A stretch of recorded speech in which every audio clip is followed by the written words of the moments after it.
folks, Alamandic, the HotRodHippie here. All right.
All right, folks, we are live. I believe you could also hear my microphone after I just plugged it in there. I don't know what the heck was going on with that, but whatever. Thankfully, I wasn't cursing this computer out because my stream is not working as good as I would like it to, but seems like we're doing okay now. Check my stream health here. Not as good as I might like. Yay. We'll have to see. Of course, with the way the world is right now, my internet is not as fast as it should be or what I'm paying for. So hopefully this works out okay. How's everybody doing this week? I'm doing a live stream this week because I've been deciding in 2020 that I'm going to do once a month live streams at least. And with the way the world is now, everybody's doing live streams. So why shouldn't I? But I'm doing this just to hopefully show you folks some content and still get stuff out there for you. Since, unfortunately, I didn't get a video filmed this week. Everything's really, I won't say it's hectic because what am I doing outside of going to work? But I am still working, so things are just a little off. I haven't been able to get videos done as much as I would like. Hi, Joe. Nice to have you here. Welcome, everybody. I figured this week for stream, I'll do my usual Q&A when I do streams. If you're not familiar with them, I like to do a little Q&A where you folks are welcome to ask me any questions, and I'll try and give you the best answer that I can on the stream.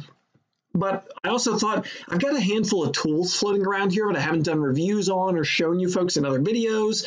So I might as well show you what I have, and maybe you can decide for it's not reviews, just maybe first impressions. Take a look at a few things that I have acquired and not gotten around to doing reviews on.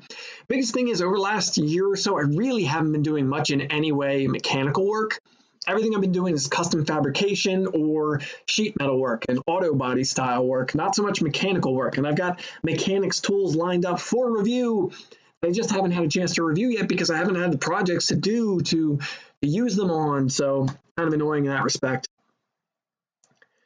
Joe, thank you. Do what you can. Just be healthy. That's definitely, I'm taking this whole thing pretty seriously personally because I got really, really sick after SEMA. I got the flu and I was very sick, and it was almost a month of that. I can't afford to go through, both financially and physically, I can't afford to go through that again. So I'm trying to take things fairly seriously around here and doing what I can. So, Felix, welcome. Hello. Oh, I guess, I want to get something out of the way quick. I almost thought about naming this entire stream this, and I know anybody who's in here actually watching this, probably this doesn't apply to you, but I've gotten a handful of comments lately on videos, and don't get me wrong, I've gotten the mean comments, and they'll probably be, I've already got enough for a second mean comments video, but that's beside the point. This is more so about people disagreeing with me. I will never claim to be the end-all be-all expert. I have different opinions than the next person who claims to be an expert or is truly a master. Like, that's going to be the case. But I've had more than a few comments lately of people saying that the way that I teach things is incorrect. And their point of view is something along the lines of, well, how do I put this? What you're saying is too complicated, too time-consuming, and therefore it is wrong. I don't know what to do for those kinds of people or how to help them understand things. At the end of the day, I'm trying to teach people how to do things correctly, how I feel is correctly anyway, and do the best job that they can. I understand that a lot of what I teach and will teach might be unattainable to some folks, whether or not they don't have the equipment to do it, or whether or not they don't have the skill set built up from years of doing it like I have. I understand that. I'm just trying to impart information to people so that they can see the way that it should be done and figure out what works for them. I like to say, I've never really refined the saying. I know there is a set saying for this, but basically, if you never aim for perfection, you're absolutely never going to reach it. If you just say at the start, that's too much work, I'm not going to do that, I'm just going to go here. I'm not going to go to this level, I'm going to go to this level. Well, the chances that you're going to accidentally get up to the better level are basically non-existent. You're not going to luck into doing it right if you're not trying to do it right. And that's kind of where I'm at with this. Felix says, quality workmanship takes time, no way around it. Have them share their tutorials. Yeah, Joe. I try not to be that confrontational of, I have said that to more than one person. If you disagree with the way I'm doing things, feel free to start your own YouTube channel. I would appreciate the competition. Not that I really look at other YouTube channels as competition, but you understand what I'm saying. I agree with that sentiment. Second Chance says, hey, I appreciate you actually trying to teach and show others your trade. Exactly. Like, I understand, and I will definitely try to tailor content as I go to more beginner stuff. I have been doing that. I've wanted to get into more complex projects, but I felt like I need to build a little bit of a basis for things going forward. Such as last week, I posted the video, the blocking hammer video, explaining blocking hammers and showing a little bit of a technique of using them. That video is slightly underperformed, unfortunately, but that's not here nor there. That video, I wanted to do that so I had a basis for that going forward. When I get into English wheel videos and shaping videos, I didn't want to just not talk about how to use those hammers that I would be using in those videos going down the road. So, I'll put this on mute and share my screen with you folks so you can see what I'm talking about here if you have not seen that video. Oh, yeah, I just did that blocking hammer video. And like I'm saying, I don't want to... Even that blocking hammer video, I could have gone more in-depth with and done more complicated. I just didn't feel that it was worth it because I didn't want to overwhelm people with the first video. So that's where I'm trying to come at it. Like I said, I'm fairly certain that everybody in the stream and from what the chat is saying, you folks understand where I'm coming from, and most likely the people who leave those stupid comments aren't going to see this or care. So I'm preaching at the choir, but hey, it is what it is.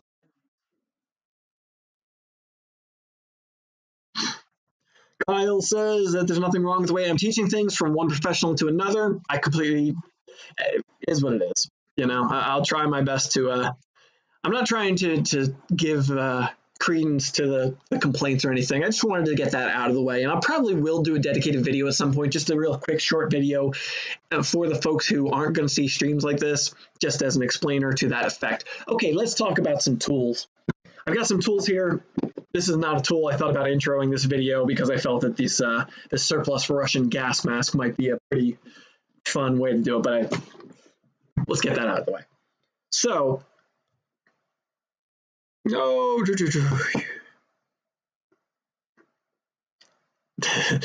said he was an instructor for 20 years and he's taking teaching courses, and I do a great job. Nobody's perfect. Nobody is perfect. I will never claim to be perfect. I'm just doing my best to impart the information that I can. And the fact that at least some of you out there are learning from it and the channel keeps growing tells me I'm doing something right. So I got a handful of these 90-tooth ratchets that I've picked up over the last few months. I went out and I picked out some of these icon ratchets from the folks at Harbor Freight, these new professional grade ratchets that they came out with. I did a video about these when I was out at SEMA. I got my hands on them there. I went out and spent my own money, bought some of these when they were on sale recently, because I thought about doing a dedicated video on these. I've also got this Aries ratchet from, well, I picked it up off of Amazon. It is also a 90-tooth ratchet, a half-inch drive, nice long one. I was thinking about doing a 90-tooth ratchet roundup because I also have Gear Wrench sent me these new 90-tooth ratchets from them as well. And I don't really know. I haven't had a chance to test these out thoroughly, and I just wanted to give you folks my basic beginner opinion on first impression of what these things are feeling like, what I'm thinking about with these. I didn't grab a Tecton. I have a Tecton ratchet floating around as well. That is also a 90-tooth ratchet. 90-tooth ratchets seem to be the new thing. I am a huge proponent of the tight ratcheting mechanism. As somebody who used to be a flat rate auto technician, when I was working in the field, day in, day out, having to quickly remove parts, being able to reach into a tight location with a low profile head and a tight ratcheting mechanism was key to me. Just getting that tight little ratchet on things. I love these things and I find them really important. And with that, I got the Gear Wrench ones. I got a couple of the Icon ones. I got the Aries one, and I do have a Tecton one floating around here. I probably will end up doing a comparison video. I can tell you right off the bat, the Gear Wrench ones are the most expensive ones out of the lot, and so far the ones I like best by first impression. It's not to do anything with the fact that they sent me these and I didn't have to buy them. It's just, honestly, the ratcheting mechanism feels tightest. The head is the slimmest to fit in the tighter locations. It's got the recessed shift lever. I really like the comfort grip.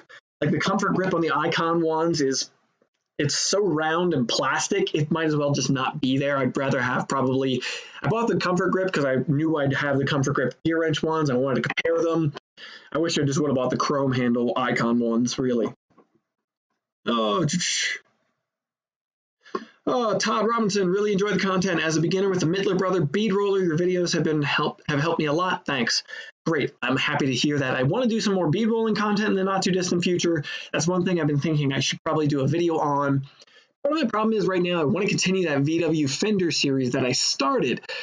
And I want to patch up the rust on that thing. I want to, finish out the dents on it, get a good finished panel there, because I thought that was a great project to do a lot of beginner introduction stuff, like an intro, how to weld in a patch panel after we shape the patch panel.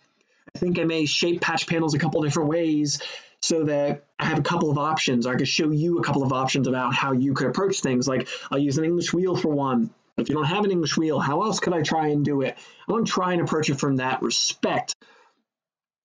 I should, but the reason I haven't continued that series yet, and I will be definitely in the next couple of weeks getting at least one or two more videos out on that, is just ordering materials, ordering supplies. I need to go get some pattern paper to make the patterns to show you, probably do a dedicated video on just how I make patterns on panels. That stuff all requires that I go out to the hardware store, to the office supply store. Office supply stores, I don't believe, are open right now. I'm in Massachusetts and we are shut down on most things. Sounds like a truck is backing up outside of my building. And hardware stores are open. I could probably go there and get some of the stuff anyway. Like MasterCar is open, so I could order some of the sheet metal from them. They might have the material I use for templating. I'm not sure. I'll have to check. But I haven't wanted to put a strain on things because shipping is slow right now and making these companies work. I don't really want to do it. I'm still working. I don't know about any of you folks, but I'm still going to my day job. In Massachusetts and New Hampshire, technically auto repair is considered an essential service, and we very technically fall under that as an auto restoration business. So I'm going to still keep working as much as I can, though I would really like to shelter and stay away from people and not get sick, but can't turn down money or a job. So anyway, like I said, these ratchets, honestly, I haven't worked with the Aries one. As you can see, the tag is still on it, but I'm pretty impressed with this. Let me pull it up here. The Aries ratchet is seriously affordable for what it is. Aries 90 tooth. There's the sets. I don't want a set. I just want an individual ratchet. I'll pull up a set here. Like, yeah, I mean, the set shows it. Let's just pull up the screen here. This Aries ratchet set. This is the 3-piece ratchet set. You get a keep switching there. You get a 1/4 inch, 3/8, and 1/2 inch drive ratchet in there, $39.82. Like, that is significantly hard to beat. It's a double pawl design. I don't like that they overcomplicate that a little bit with the double pawl design. I haven't disassembled this thing and really taken a look at it yet. The one I have here is the quote-unquote aluminum ratchet, which just means it has an aluminum handle on it. But these things are seriously well priced. For a really budget-oriented person, I would almost, like, fresh off the bat, the head is slimmer profile than the Icon ratchet. You get a good long reach with this design one. 90-tooth ratcheting mechanism feels good. First impression, I would say to buy the Aries ratchet over the Icon ratchets, because this one Icon ratchet costs more than a 3-piece set of the Aries ratchet cost.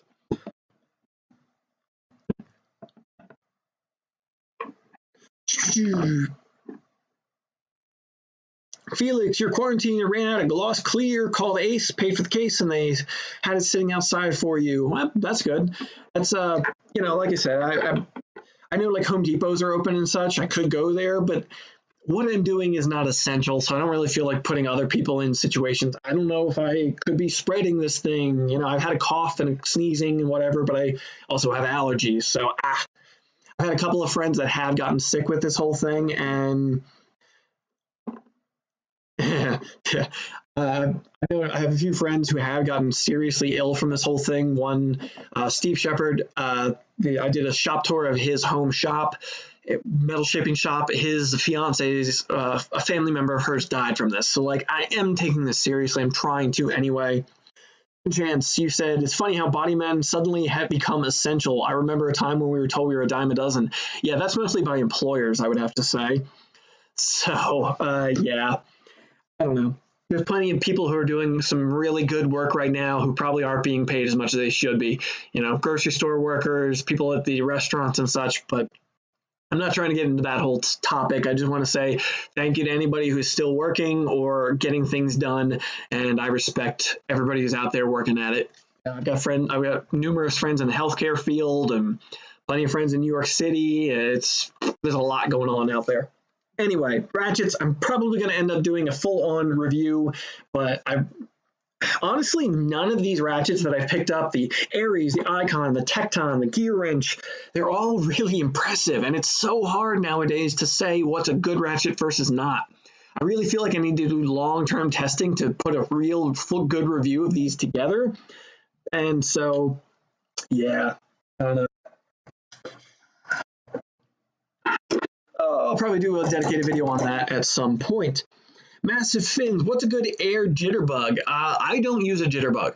Jitterbug, I'm pretty sure I know what you mean. Palm sander that does the straight linear sanding motion. That's what I usually call a jitterbug. I don't use one because I'm only doing metalwork. I don't do bodywork. Bodywork, after I'm done metalwork, pass it off to one of my coworkers or another shop, and then it goes for bodywork there. Shop I'm at now, there's my coworker and my boss both do bodywork. I do metalwork, and that's all there is to that. As far as air ratchets, for air ratchets, personally, I use DAs when it comes to metal. I don't use any of the air jitterbugs or air boards or any of that stuff personally. Let me see. Air ratchets, I would probably, a company I'd like, but their prices have gone up a bit over time, so it's a little harder to recommend, is AirCat. I have been a fan of AirCat, and also, well, Sunx Tool sponsors the channel pretty often. I definitely like some of their stuff. Most of the air tools I've had from them, I've been pretty happy with. But as far as air ratchets or air tools in general, I really do like AirCat tools. Let me pull up a couple of them here and let's take a look. Not what I wanted to do. Screen share, that's what we're looking for. All right. AirCat tools, honestly, I like the composite body design of them. I like their focus on quiet. They're generally pretty strong. The biggest problems I generally have with AirCats, like I could probably see with this Air Ratchet, is they don't have good variable triggers. They're not that easy to feather the trigger on. So on any of their tools. I do not have personal experience with this Air Ratchet that I am showing you, but I do know in general I like their stuff. The thing is, they've been more and more lately. Their tools have been, they don't make their own tools to my knowledge. They source them, they design them, and they have them made overseas for the most part. I've seen more and more companies lately selling their tools under different branding. Like my favorite cutoff wheel is from them. AirCat cutoff tool. My favorite, yeah, there it is. Basically the only cutoff wheel I use is this extended length one with a straight line design. I don't use any other cutoff wheel at this point. I really like this thing. It allows me to reach into tighter locations, allows me to hold up against the panel and cut along the side of the panel in good two-hand grip so I can be really steady while I cut. I love this thing. But I'm pretty sure Harbor Freight sells this now. Harbor Freight, I think Ray Shaleen on his YouTube channel did a review of that thing. High-speed cutoff tool, 4-inch. That is not the one I was looking for. Yeah, there it is. Yeah, see, they're selling it under the Chief name for $50 cheaper from the folks at Harbor Freight. It's hard to recommend going elsewhere when you can get it from them, like at this point. I've seen other companies selling this stuff now. So there's plenty of the AirCat stuff that is exclusive to them, but I really like that thing. What disc do you recommend when the 4-inch cutoff? I can't get anything to last. Personally, I really like Norton Abrasives. I spend money when it comes to those abrasives, honestly. Because I truly find cutoff wheels and grinding wheels, more so cutoff wheels, the more money you spend on them, the better they last by a wide margin. You can often get like a Norton Abrasives cutoff wheel.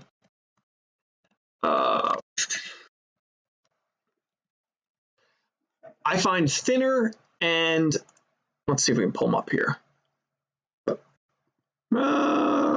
Yeah, Blue Fire, I believe is what I'm thinking of, the Blue Fire ones.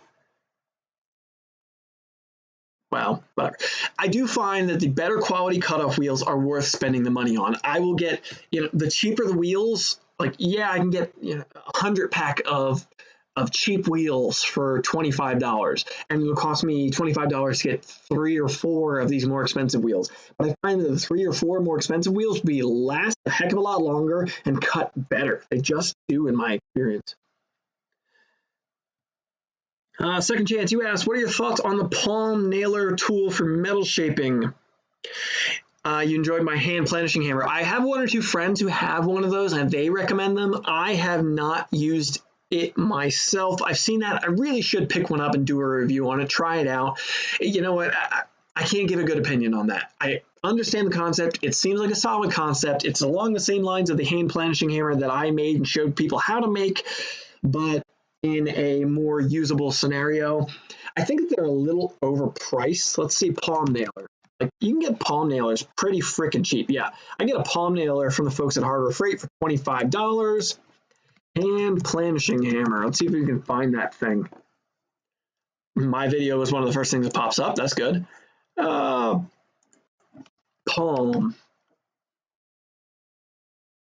I'm not seeing it quickly here. I know what you mean, but I'm not seeing it. So best I can say is I should probably pick one up and give it a try myself and try it out. So unfortunately, I don't have a good answer for that. What brand of cutoff wheels? I did that one. Actually, 2 of you asked that. Yeah, Steven and Factory Rat Garage. Norton Abrasives I've been pretty happy with, and I can't remember any other companies off the top of my head that I've been happy with their cutoff wheels as of late.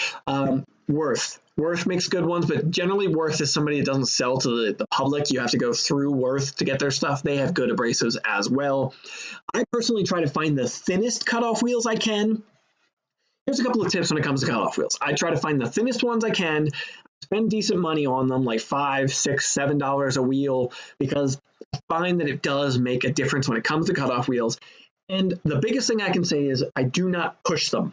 Meaning when I'm using a cutoff wheel, I let the wheel do the work. I do not apply pressure. The only pressure I apply is just enough to keep the tool from skipping. That is it.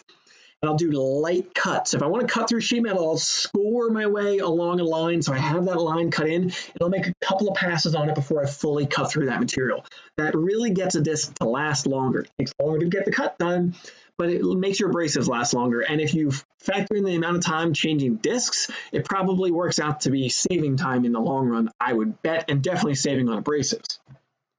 Do I ever do stainless work? Ever welded? Yeah, I do stainless work once in a while, not that often. I've built stainless fuel tanks, stainless trim repair on cars. More so, I do stainless work when it comes to repair work versus actually building with it. If I'm going to build custom stuff, I generally build steel or aluminum, and it ends up getting painted or coated. I would do stainless and have done stainless to make like anything I want polished in the end. Stainless exhaust or like a firewall plate. If I'm going to mount like a coil and I need to cover up old holes on an existing car, but we don't want to do paint work, I might make a plate that covers up things. I've done that in the past when it comes to stainless. Stainless is difficult to work with, but it's just a matter of time. It's harder on abrasives. It takes longer to grind, longer to prep, longer to cut, longer to weld, and that's it. You just have to understand that you're going to everything you think. If you know how to build something out of steel, triple your time when it comes to stainless to do it clean. If you just want to blow through it and get something rough done that's not going to corrode, not a big deal. You can get it done pretty quick. But if you want a good polished finish, a good finished part, that's going to take time. Shaping stainless is a nightmare. I have done it, and it is so hard on the joints because it's such a hard material to work with. Jake Dally, you use DeWalt at work, but Norton are the best. I agree. Luckily, the places I have worked don't skimp out on abrasives, and I am happy for that because we've all kind of figured out that quality abrasives just work better, in my opinion. Walter cutoff wheels, yes. Joe, you said there you use Walter cutoff wheels. That's what we use in my work right now. The shop I'm at now, they are really good. I like them. I think the Nortons are just a hair better, but if you can get the Walters cheaper than the Nortons, get the Walters. They're good. I do like them. Good call.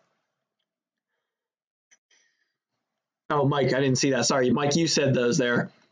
You got a 5-inch cutoff disc from Walter. Yeah, the Walters, I do like them. That was the name that was escaping me. Thank you, folks.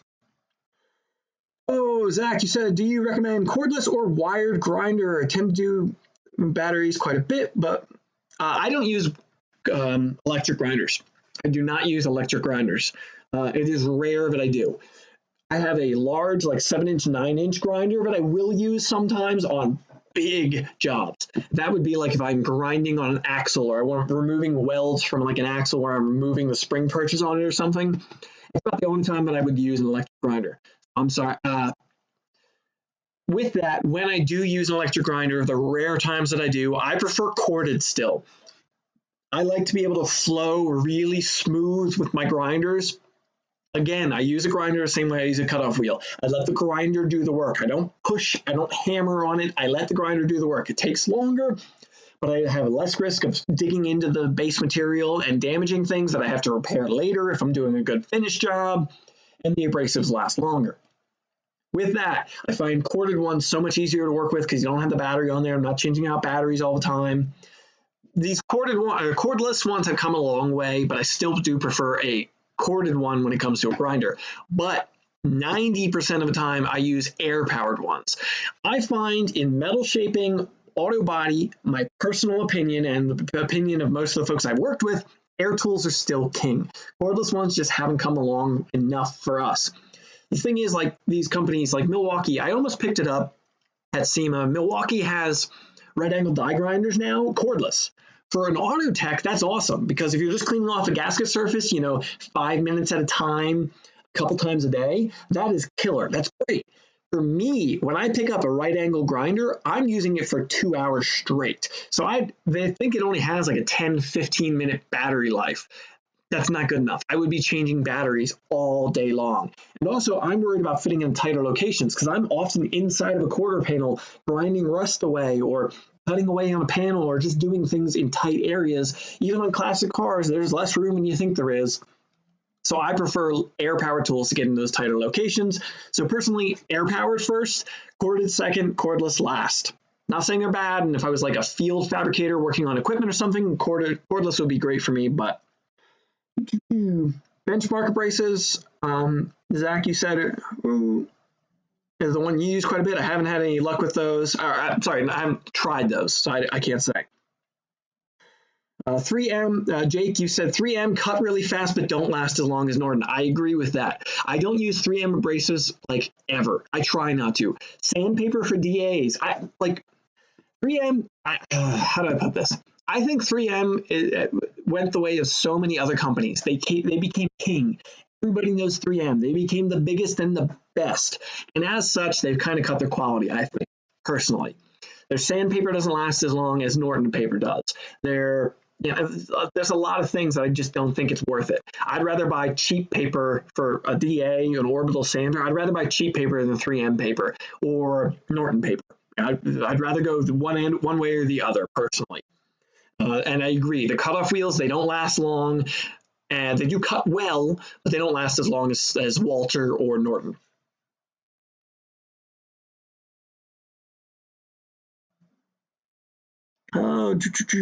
Ron says he's done quite a bit of shaping with stainless sheet on English wheel.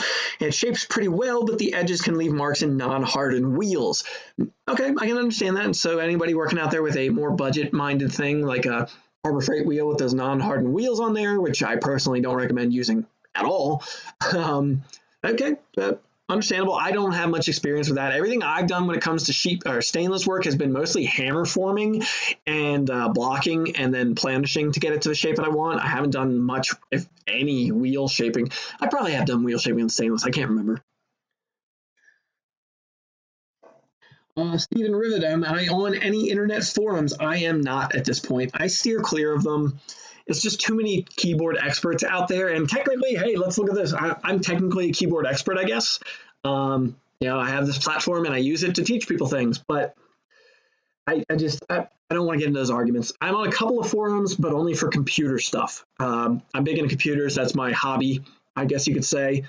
And I go there just to ask and answer questions and video stuff a little bit. But when it comes to metal shaping, car stuff, no. I use forums. I will use them for researching, especially when it comes to classic cars. You're talking about like a 65 Mustang. A lot of this information is just not out there, not as much as you would think it is. And when I'm trying to look up, like, how should this be? If I'm doing a strict restoration, it's hard to find exactly how something originally was wired or how it was bolted into place. Forums can be good for finding that kind of information. That's about all I use them for personally. LA Clippers fan, name your 5 favorite NBA players. No. I'm sorry. I'm not a sports person. I don't do anything with sports. My favorite thing about sports is the mascots. Gritty and the Philly Fanatic are my favorites because I'm Philadelphia born and raised. But yeah, no, sorry, not a sports person. As close as I get is if it doesn't have an engine. So cars, car racing, motorcycle racing. I find that stuff cool.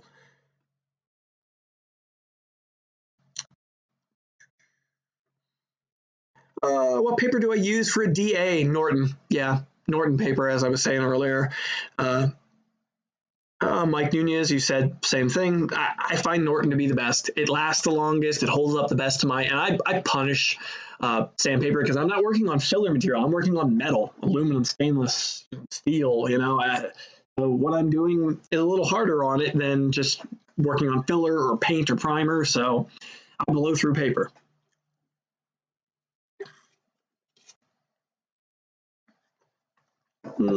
Jake, you agree on the 3M kind of dipping in quality? Is what it is. They still make good stuff, and it's better than the nonsense cheap stuff. But I steer clear of it anymore. James Sheets asked, Ron, can you weld stainless? Oh, you're answering him there. Cool. There are a lot of steel alloys, but 304 is the most common, and 308 rod will make a weld that is invisible when polished. It's generally the combination I would use. I do that once in a while when it comes to trim, when I have to prepare trim, section trim for like a chop or something like that.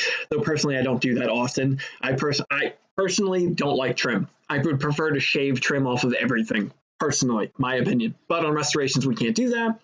So that is what I would do. I would use 304 or a 308 rod to weld on that stuff. Or there's something else I use. I can't remember.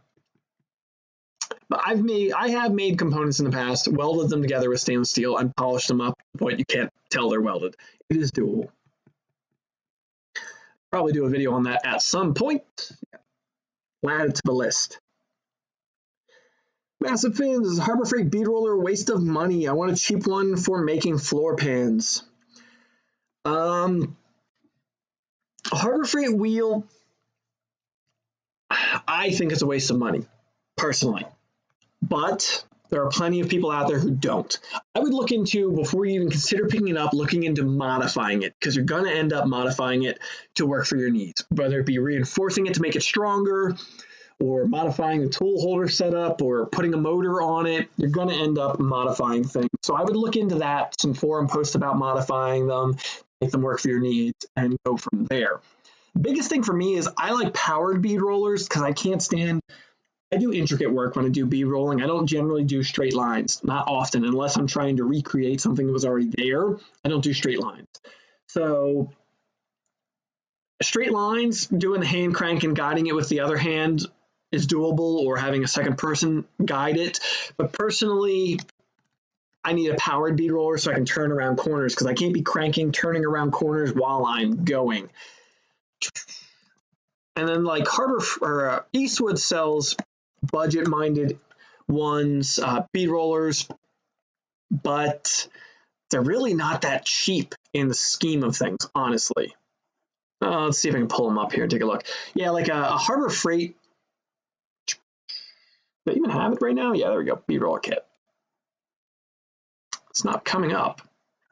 Yeah, the problem with Harbor Freight is they often discontinue, then bring back their products on a regular basis, and that's pretty annoying.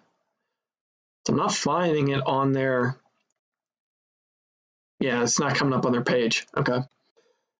So personally, I really like my Midler Brothers English wheel. I understand it is a price premium product. It's made in the USA. It is what it is. There are companies that knock off that and produce them overseas. Like Eastwood sells one for like $1,000, and then who else sells one cheap? Yeah, the Midler Brothers one is up to $975 now for the base model. Let me switch over to screen share here. This is the one that I have personally. I've upgraded it to a tougher motor, the higher torque motor. Yeah, Massive Fin says the Woodward Fab one is the same as far as bead rollers are concerned. You are correct. They are. Let's see here. Pull up the Woodward Fab one, see what that's going for. Oh, $240. Bead rolling kit, let's see. Yeah, $139, that's what I'm thinking of. Actually, that doesn't look the worst. My biggest problem with those things is just, like I said, the hand crank mechanism. I getting around corners, and I've worked with it. It's such a pain. I can't stand it. I need a motor, personally.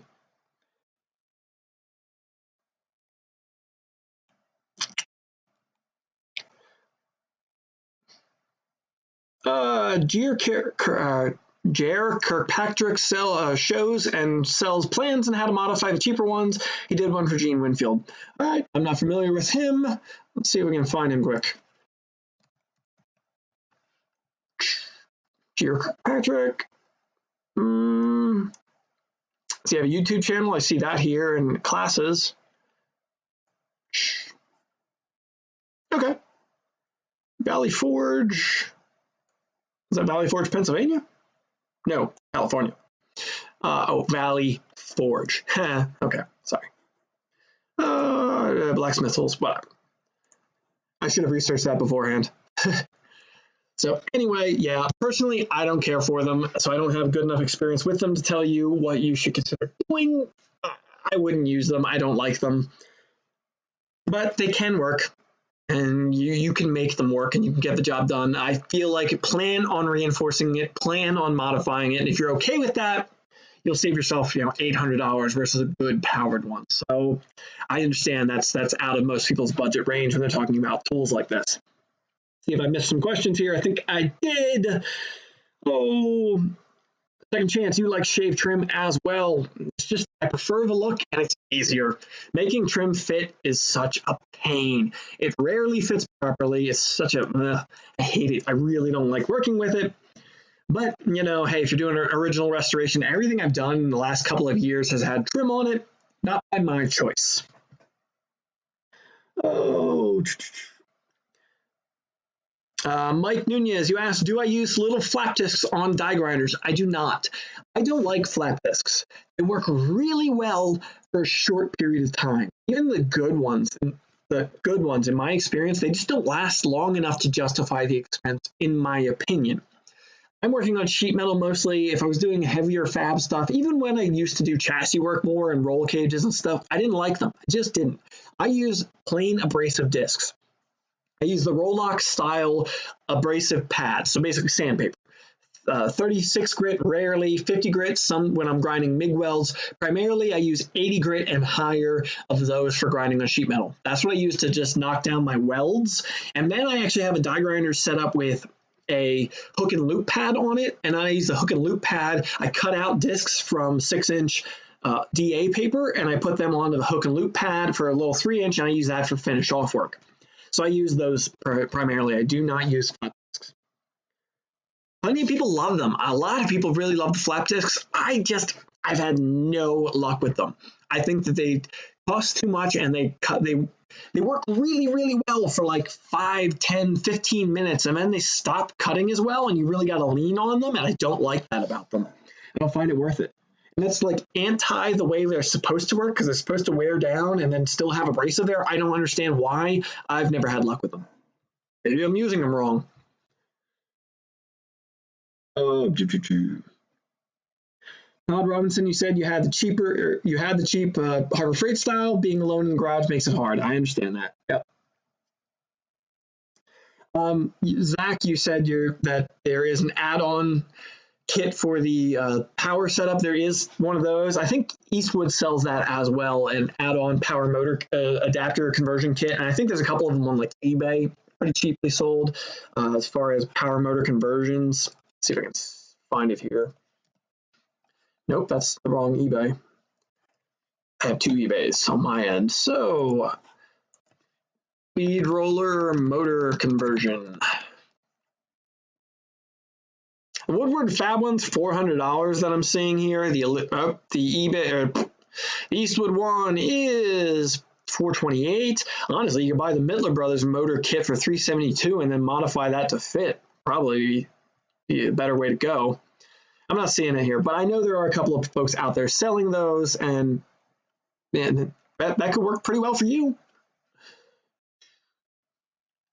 These are the things that I kind of have a problem coming at, unfortunately, because I've owned a Mittler Brothers bead roller for 5-6 years now. I bought it myself. We had one at the shop I was working at. I loved it so much I bought my own so that I had my own dedicated one I didn't feel bad about using. And also I'm 6 foot tall, so I built myself a stand that's tall enough for me and only me. So I bought my own. And so then I have a hard time because I don't have the cheap stuff to do videos on. Eventually I should just do a series on working with the cheaper things and buy them and work with them just so folks have that information. That should be something I do in the future, probably.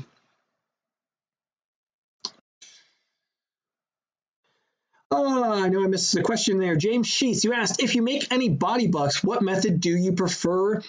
If you want to make some polystyrene foam or to make a flexible shape pattern, or you've been wanting to make some out of polystyrene foam to do a flexible shape pattern. I generally do wire form when I make bucks, and it is not because it is my favorite method. It is not my favorite method. I really actually don't like it. I do wire form because it is the quickest way that I can do it. And unfortunately, in the situations I'm working with primarily, I'm generally the lead shaper or fabricator at the shops that I've worked at the last couple of shops. As such, they want things done quicker. And wire form is the quickest method to go through. And it works the quickest. It's quickest to shape out what you're looking for and create the form. So that is why I primarily use it. I would prefer to use a wood station buck. And the polystyrene foam, Okay, let's rank these. My number 1, wood station buck. Number 2, polystyrene foam. Number 3, the wire form. But they can kind of go together. You can use the wire form to rough out the shape and get a visual concept of what you want. You can use the polystyrene to get a finished out shape and then make your flexible shape patterns. That is a good way of going about things. The thing that I don't like about it is then when you start to shape metal, it's hard to tell where you're deficient or where you're over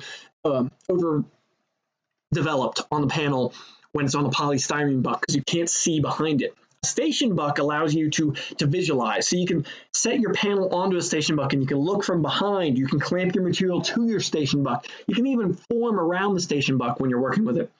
If you make portions of it like a little beefier, maybe stacked up wood on one end and shape that in, you can hammer around it to hammer form off of it. I prefer that, but it is absolutely the most time intensive to make it. So you really have to do it for a project where either you're willing to put the time in or something you know you're going to be creating multiple of. The foam, I'm going to be doing this in the not too distant future. My Triumph motorcycle project I need to get working on. I'm going to build a custom fuel tank and a custom seat for that. I'm probably going to, I might do all 3 of those, wire form, polystyrene, and the station buck to show you the different methods and how I would go about doing them. I think the polystyrene is really, really good when you're not sure. That's good for like this project. The Triumph motorcycle build, I'm going to be doing a custom fuel tank. It's not going to be shaped the way an original tank would have been on that bike. It's going to be the way that I want it to be. So the polystyrene will allow me to really get a visual on what I'm trying to create, whereas a wood buck would be less of a visual, and the wire buck even less so. But it's really likely that I might wire form just to see like the back detail, the outline, the silhouette of it, and then transfer that to polystyrene or something along those lines to start making things. So I kind of feel that they can work in tandem really well. But again, wood buck, polystyrene, wire form last, but I use wire form the most. Ron Covell, he was here. I don't know if he still is. He has a couple of good videos and a DVD about bucks, making bucks and working with them. It's really worth checking out, in my opinion. All of Ron's stuff, even the most basic of things that Ron teaches, he does a really good job. And I've learned at least something from every one of his DVDs that I've purchased, watched, classes that I've attended. Everybody has something to teach you, I find. I know you folks were talking in there saying that J.R. Kirkpatrick is an old school fabricator. I was not familiar with him personally. He worked with Shelby. Cool. He drove Super Snake. Oh, cool. Zach, you asked about the wire bucks thing. Wire buck. Personally, when I do a wire buck, I do it the cheapest method, or I don't know if it's cheapest method. I do it the simplest method. I use TIG wire. I'll use like 1/8 inch TIG filler wire, filler rod, and if I need longer, I'll weld it together at the ends, and then I use that to form things. I don't know if I could find one of my, I had an old, I'll try and find it on my Instagram, but that's what I primarily do, and then I MIG weld it together. I don't bother TIG welding it together. I just MIG it together at the joints where it intersects. That's primarily what I do. It's hard to say. I wouldn't really use aluminum as much, just because it's more difficult to weld is the biggest problem. It's easier to form, but difficult to weld. Let's go way back here. I'm going to keep cycling. I'm going to look at some other questions, and I'll come back to this.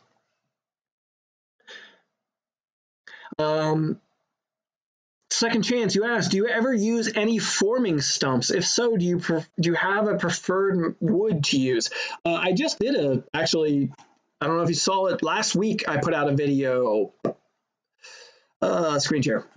My last week's video was Bossing and Blocking Hammers Intro, Rapid Metal Shaping. That video, I talked a little bit about stump forming in there. You can actually, that's actually what I'm doing. If I actually click on the screen here.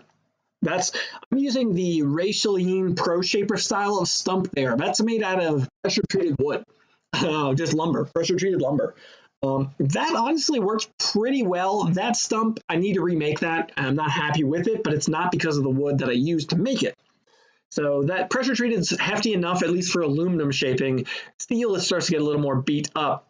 I don't really have a preference as far as wood, a good hardwood. I mean, I literally, I'm going to be making a stump on this channel. I'm going to show you how I make it. I'm going to show you methods of using it to shape metal. I will be doing that in the next couple of months on the channel. The wood that I got for it, on my way to work, I saw a downed tree. I stopped, I pulled over, I picked up a log that had been sitting there for like a month and nobody was coming back to claim it. So I kind of stole it, I guess. I just jumped out at work. I pulled over, parked, jumped out, hefted up a log, threw it in the back of my car, and that's the stump we're going to use to make it. I don't even know what kind of wood it is. It's hardwood. I know that. Stephen Rivet. Circling back to cutoff wheels, recently bought 10-gauge nibbler, and it's great for cutting 3.2 millimeter mild steel and 2 millimeter stainless. You can even cut 2-inch diameter holes, better than power snips. I've never had, well, I have had one of the good nibblers, and I can see where that comes in. I did one of those cheap nibblers. I reviewed that a couple of years ago. It's one of my more popular videos because it was that one that was on Facebook for the longest time. Everybody kept sharing it to me. And so 3.2 millimeter, I'm blanking, 2 inches. I'm a stupid American, so 0.12, oh wow, 1/8 inch, wow, okay, that's pretty hefty. So that's impressive. I don't have a good enough nibbler. I have that cheap one, and I will use it from time to time, and I primarily use it just to cut bigger sheets down to smaller, more manageable pieces that I can use them in the shear or with my snip or in the bandsaw or something like that. And that can be pretty handy. I really like, one thing I really want, and I've been waiting for Milwaukee to come out with this, and they haven't, and it drives me nuts. I know you said they work better than the power snips. I like power snips. I just don't like the waste of power snips, because the ones that actually have like the 3 blades, they have the 1 cutting blade and the 2 stationary blades, and it cuts out that rolled up coil. I don't like those because they're wasteful. But Bosch makes power snips, and I really like them that I had when I used them. That's not what I'm talking about. Rachaline has, here it is. I think this is the one that I'm thinking of. I used these when I was at Ray's.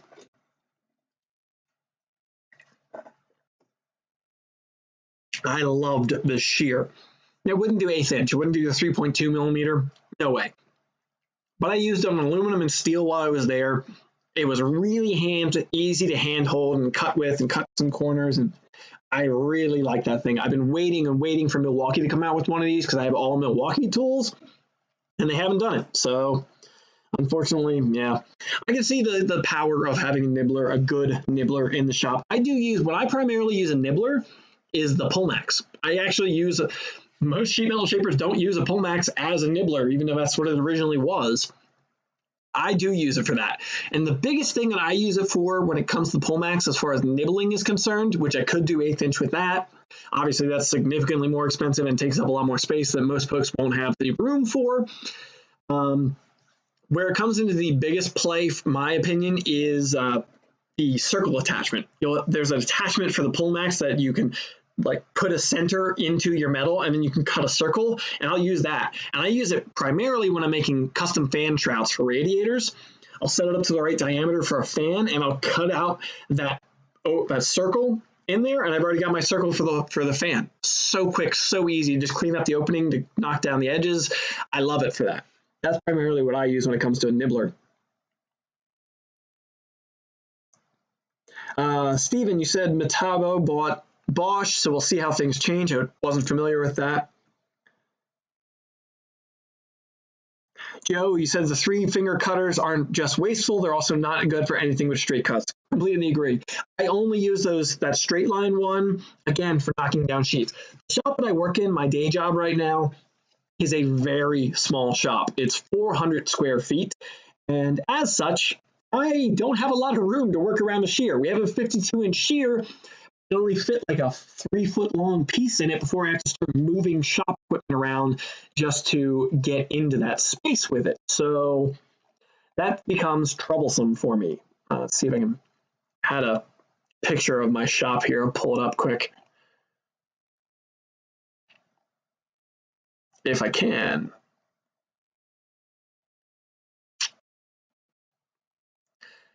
Where are you? I rolled out the 55. I thought I took a picture.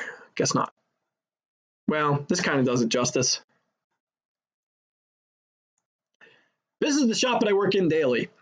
You are seeing the entirety of it there. 400 square feet with a pull max, a shear, a bead roller, a planishing hammer, a stand-mounted planishing hammer, a industrial-sized bandsaw, a drill press, an English wheel, a sheet metal brake, a sheet metal shear, a TIG welder, a MIG welder, and a spot welder, and one of my toolboxes, and a welding bench, all in 400 square feet.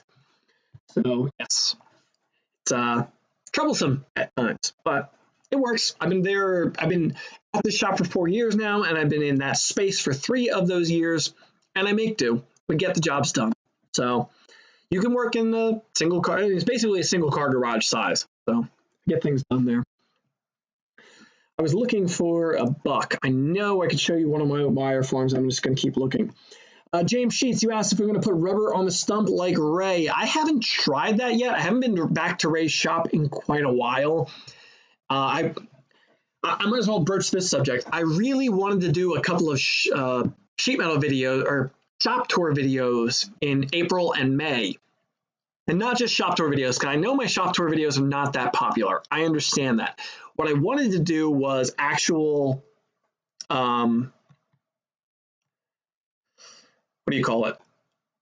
Shaping demonstrations at people's shops. So I wanted to get with Ray, go to his shop and have him demonstrate maybe how to use his style of stump, because he's been doing a lot of YouTube videos lately, and I thought we could cross promote. I could help him promote his channel and what he's doing and show his method and his classes, and then, you know, I would get a video out of it. So I was looking to do that, but unfortunately with the way the world is right now, that's all out the window at the moment. And I really don't know when I'm going to get back around to doing that, unfortunately. I had a couple of I was going to go out to Ohio and do one with Cornfield Customs out there. I was looking to do some stuff in Vermont and New York. Unfortunately, travel has come to a halt. I'm not putting nearly as many miles on my car, which I guess is great, but I would rather be getting the videos made, unfortunately. So here while I'm still looking for, it's been quite a long time since I made a wire form buck. I can clearly tell that because I'm not finding it on my Instagram. Yeah, factory rack garage. So you're not working on any Cadillacs in that garage? No, I am not. The next project I have to do, I think, to my knowledge, I never really know what my next project is. My boss just tells me when I wrap up one project what the next one is. I'm pretty sure it's a Thunderbird.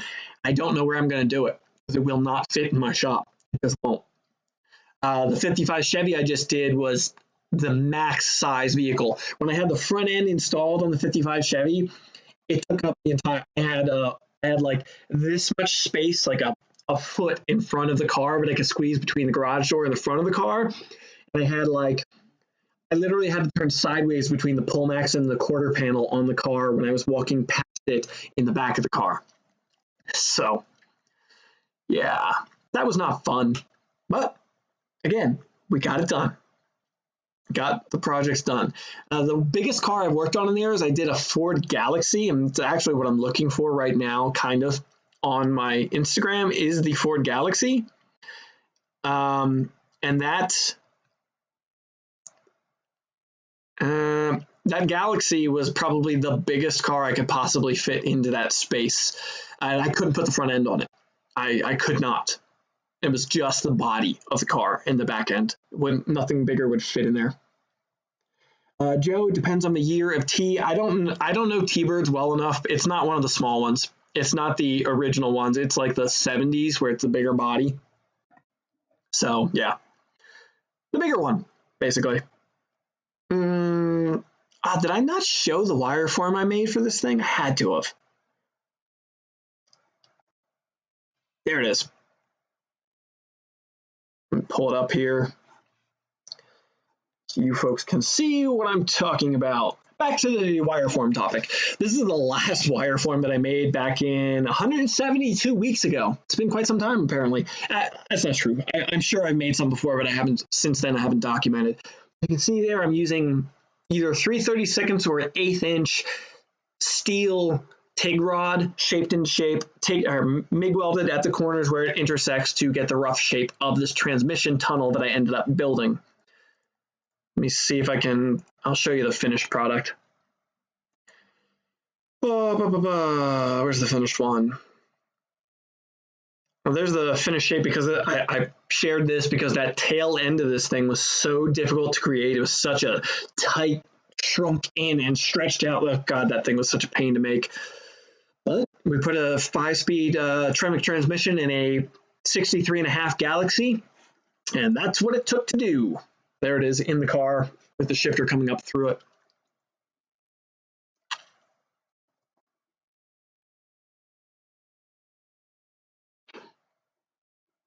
So yeah. How long have we been at this now? We've been at this exactly 1 hour and 1 minute. So there were tools I thought I wanted to talk about in this video, but we got excellent questions, folks. Thank you so much. This has been a really good stream. Thank you so much. Really appreciating it. I've got a lot to do today. My landlord surprised me with a note on my door this morning, or well, yesterday, but with they're inspecting every apartment in the building this week. Seems like a really bad time to be doing that, but they are doing it. So that's going to be fun to have to deal with. I have to clean my apartment to be ready for an inspection. I've been here 4 years now in this apartment, and this is the first time that they've done this. So really frustrating. Steven, that looks a lot better than using a wheelbarrow. Yeah, and that honestly, that making that transmission cover wasn't that difficult nor time consuming. That was pretty straightforward. Most of that is just form. This was made in 3 pieces, I believe. Let me think about it. 3 pieces, I believe. I think. Actually, it might have been 2. I don't remember. But that thing, the tail section was the most difficult part because it quickly goes from that small radius for the drive shaft tunnel up to the big radius hump around the shifter of the transmission. That's the worst thing about Tremec transmissions is when you put them in these older cars, they really come up through the floor quite a bit sometimes. I was actually shocked how much this came up through the floor on the 63.5 Galaxy.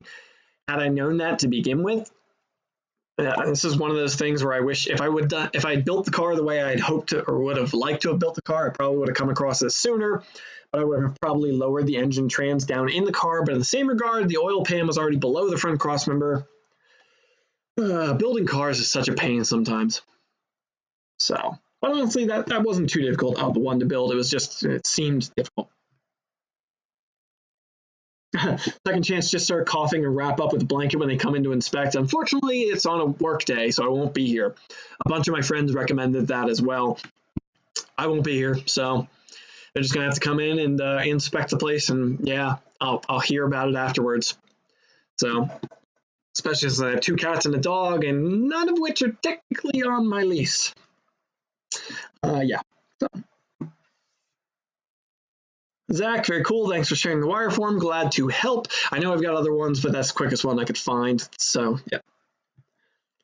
I think I am all caught up on questions at this moment. Cool. So I will talk about tools that I had been intending to talk about. Here, I'll talk about 2 tools that I know I will not be doing videos about because they really aren't that applicable. I'm not sure if you folks are going to find them that interesting, honestly. This thing is my favorite frickin' tool. This is a small rig multi-tool. This thing has 7 different tools on it. This is for photography. It's a multi-tool for photographers. And honestly, it is killer. I use it all the time. If you have somebody who is a photographer or a videographer that is a friend of yours, or you do it as a hobby, I highly recommend this thing. It's got a large flat blade, which is for these tripod plates. These tripod plates, we install these on the bottom of our cameras to go on tripods, and they have a flathead screw on the bottom of them. That's what most of them use anyway. It's got this big flat one on here for that. It's got the hex that are standard sizes for tripod legs. Most tripod legs have metric screw or bolts for the legs so you can tighten them up when they come loose. I've used that numerous times. This thing is a lifesaver, and it's like 20 bucks. I waited a long time to buy it because like 7 tools in one for $20. That seems excessive. I'm glad I bought it. I keep it with me all the time when I'm doing video work now. Pull it up here so I can show you folks. I'll pull it up on Adorama, fine, whatever. Screen share real quick so you can see it. That's what I'm talking about, $19.90. I love this thing. It also has threads on the one side, so I can get the picture of it here. There's the various tools that are on it. There's a Torx driver, a Phillips driver. The Phillips driver is like a number 1, so it's too small for most things. But it also has actual threaded sides on it, so you could actually put bolts in there. If you pull a bolt out of like a tripod or something, you could store it on this thing temporarily. I love this thing. Again, if you have photography in your life, I highly recommend picking one of these up. It's a great present at $19.90. The next thing, something else I won't be reviewing on this channel because it's not that applicable, but I do like it, is this tool kit from the folks at XOOL Zool is the way I'm going to pronounce that. 80-piece electronics toolkit. If you're into electronics and computers at all, I really like this kit. I picked it up because it was like half the price of an iFixit kit, and it comes with all the same kinds of stuff in here. You get a whole bunch of bits in this thing, and it's been really handy for me working on computers, and like I use it for disassembling electronics when I'm trying to repair things. If you're working on cell phones, it comes with the little plastic wedges and such to get in there and separate. It's got some of the security non-tamper bits that come in this kit for $2.89. I've been really liking it. Not the highest quality thing, not the best thing in the world, but for $23, it's hard to beat, especially with everything you're getting in this kit. I've been liking it, but again, I don't see myself doing a review on this on the channel. It doesn't seem to make too much sense to me, but it's out there. If you're interested in it, you can check that out for yourself. I've been using it on my second channel, working on video or computer and camera equipment lately. Okay.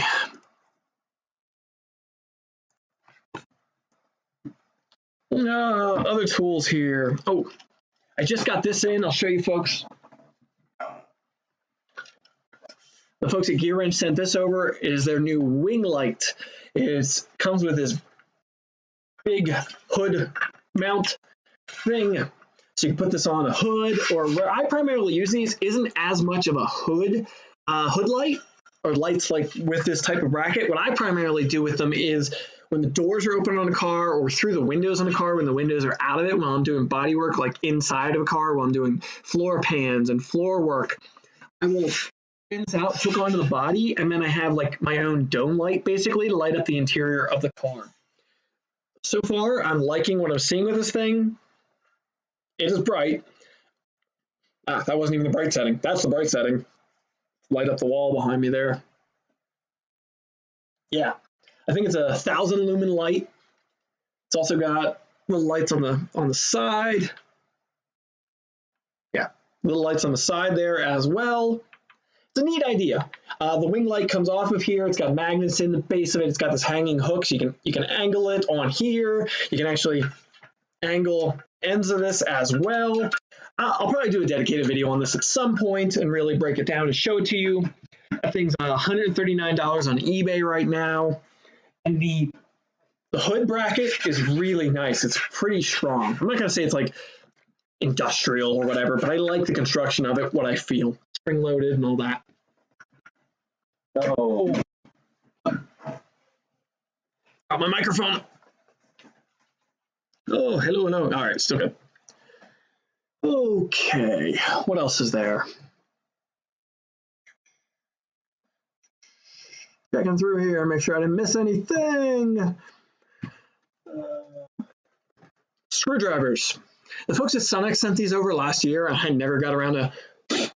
This one's still got oil on it. Apparently, I haven't used this one. I really like these screwdrivers from the folks at Sunex. They got a rubber overmolded grip that has just a little bit of give to it. Comfortable.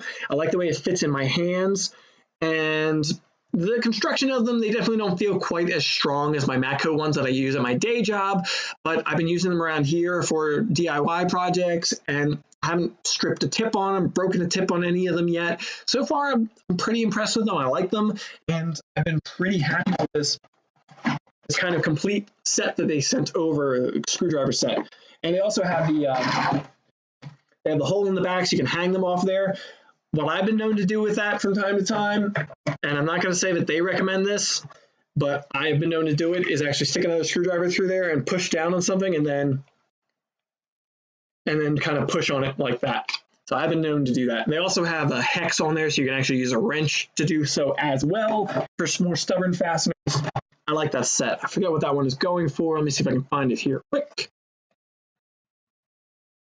I won't be doing a review of that, but I do use them around here. Yeah, that 12-piece set is $41.18. Screen share here with you folks.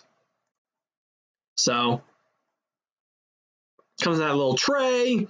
You know, it's just one of those cheap plastic trays. So I use that in my toolbox at work to organize my screwdrivers. So you could do that. It will break down over time, but I like them. I'm pretty happy with those screwdrivers. Stephen, you got a Snap-on work light at the pawn shop and a variable dimmer knob. It's nice. Oh, okay. Yeah, I have like 4 hood lights of those type of lights that hang underneath. So I've got a plug-in Snap-on one, a plug-in Blue Point one from Snap-on, cordless one from Sunex, and then that cordless one from Gear Wrench. I use all of them from time to time. I gave the Blue Point one to my dad. He uses that in his garage. And then the Snap-on one and the Sunex one I use at my day job from time to time. 428 Eliminator, you said during this lockdown, ZI. I don't think you finished your sentence there. So feel free to ask whatever it was you were going to ask there.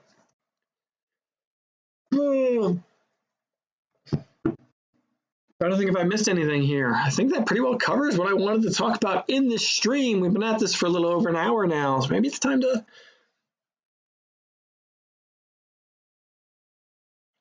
Oh, 428 Eliminator, you said you've been planning on replacing some loose handles on your old body hammers. Any tips? Personally, I try to find the handles that best match the hammers that I'm working with. Almost everything I own is pretty much new hammers for the most part, so I can buy the handles still that are meant to go with them. So that's what I use. What I would try first is I have done in the past and I have had good results with is before you go replacing hammers, if it's really loose or it's cracked real bad and you know you're going to have to replace it, obviously you're going to have to replace it. I soak my hammers once in a while in like linseed oil. But like a little jug, I think I use like a paint container, like a mixing cup that I can fit my hammers into, big enough to fit my hammers into, fill that up with linseed oil or a similar type of like oil that's good for wood, and soak my hammers in those, say overnight or a couple hours at a time, and then keep switching hammers and do that.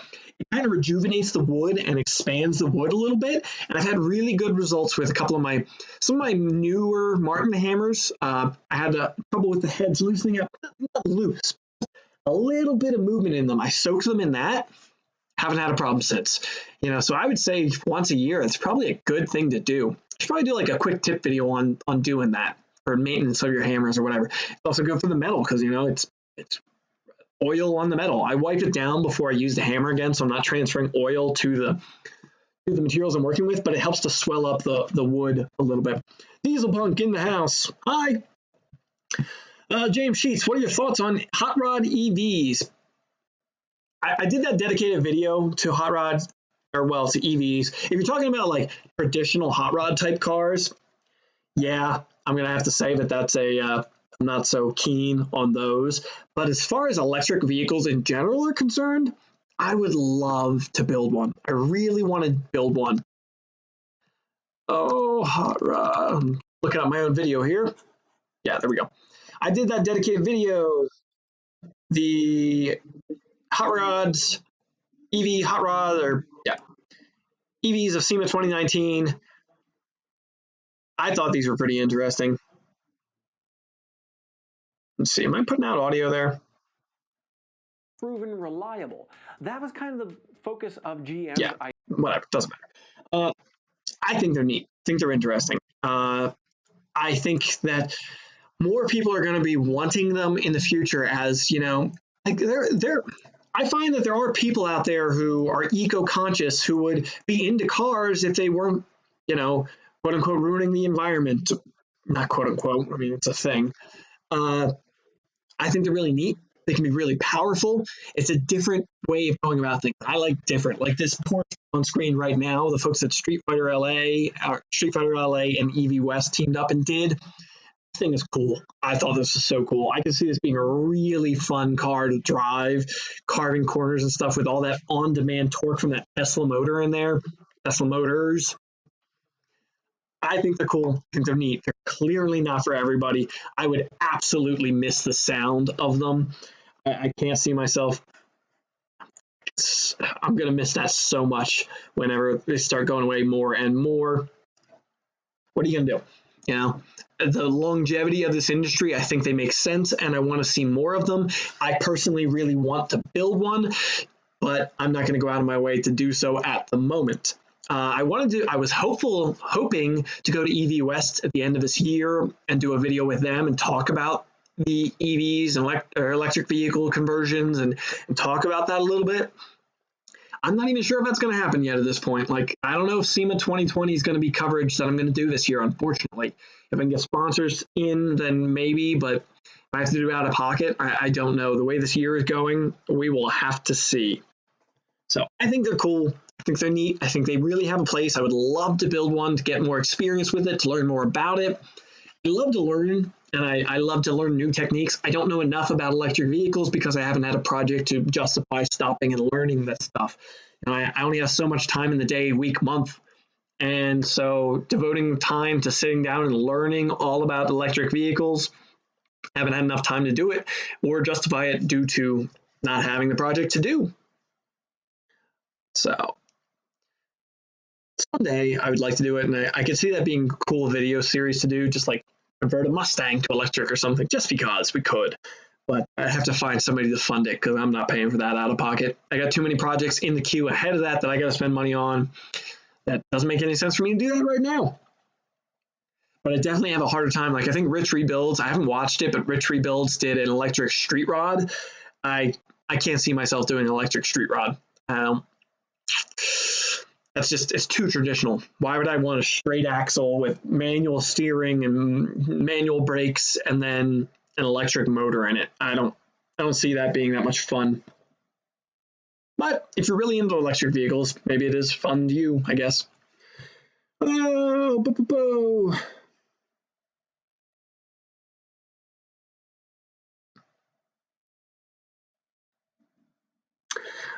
any words? James, you asked, any words about seeing people build more cars from scratch with new technology like printers and CNC and being more available and cars costing an arm and a leg? I mean, are you asking my opinion? I'd love to see more of it, of course. I said this, like, I announced this over a year ago, I think, that I plan to build a street rod from scratch. Ron Covell's doing it. He's doing a 1927 Model T, I believe. I believe he's been building one for a while, and it's still in the works that he's building a from scratch Model T. And that's a really cool project.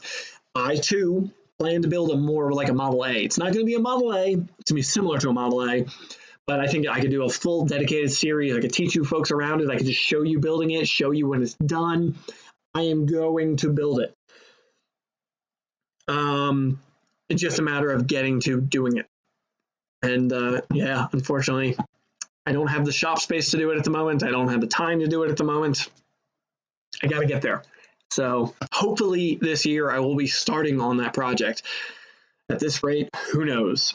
Dieselpunk, you asked, am I still interested in a shop tour? I am still interested in a shop tour. I'm just not traveling outside, and I don't have to right now. Since I'm still working and I'm going to work 4 days a week right now, traveling up to New Hampshire. I'm already going out more than I want to be doing right now, and I've got some travel stuff coming up that I cannot cancel. So I'm not going out any more than I have to. I don't think you were here earlier, I had a handful of shop tours lined up that I've had to cancel. I was hoping to do a handful of shop tours in April and May this year. Can't do them now, unfortunately. At least for the moment, I have to put them off. So we will be getting to that, but yeah.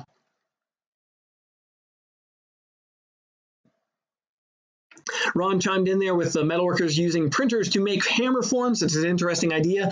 The other thing I've seen pretty commonly is 3D printers used for casting, making like a casting blank or just the shape, for sand casting or for loss casting, where you actually melt the plastic away while you cast. I've seen that done, and that's really neat. I wanted, and I still may do at some point, I wanted to do like a future of hot rodding video series, and I would probably include EVs in that, 3D printing in that. CNC machining is already here, but laser cutting, there's all of this technology that some of the bigger shops are using, and even some of the smaller shops are using, that I think even home like builders could get access to. If there are job shops you could farm this stuff out to, if you have the time to design or the knowledge to design or a basis in it. I think that technology is so useful and so valuable. I need to pick up a 3D printer. In fact, I should probably order one. I've been meaning to do it for months and months now. To just do it. I need to get into 3D printing. There are things that I have wanted to print on cars. I think 3D printing on cars, there's so much you can do with them. Like, I want to print trim for like a switch on a dash. Rather than just put a switch on a dashboard for like power windows or whatever, I can make my own bezel for it and then paint it and sand it and have that 3D printed. Make it custom. Make it for that car. I want to do that stuff. It's so valuable. I know like the folks I used to work with, Ron knows them as well, the folks at Tucci Hot Rods. They have used 3D printing to quite a degree because Dominic Tucci, they worked with Ultimaker on some of the stuff. Like, I'll just pull up this video that Ultimaker has on their channel here. Tucci Hot Rods, they've been doing stuff with 3D printing for years now. And they've worked with, traditional work, but they also have been doing 3D printing. And they did a lot of like Dom's car. He printed and made, this video's jumping around a lot. Let's see if I can get some images of the car. Anytime. Like the fender flares, the wide body kit on this Ford of his, those are 3D printed. And that is so cool. The fender flares are 3D printed on that car because nobody made fender flares for that car at that time. They did this for SEMA 2018, I think, maybe 2017, and 2017 because they didn't have it there the first year I went, which is 2018. So, there's so much you can do with 3D printing that is so neat, interesting. I want to get into it. I need to get into it, and I will be. One of the shop tours that I had hoped to do in April or May was I wanted to go over to Tucci Hot Rods. They're just over in Marcy, New York, a couple hours away from me. I used to work there. They're good people, and they do some fun projects. And I wanted to get over there, and I wanted to talk to them about things like that, 3D printing and where its place is in modern sheet metal work and modern car building. And I wanted to do that, and whenever the heck I can travel again, I will do that.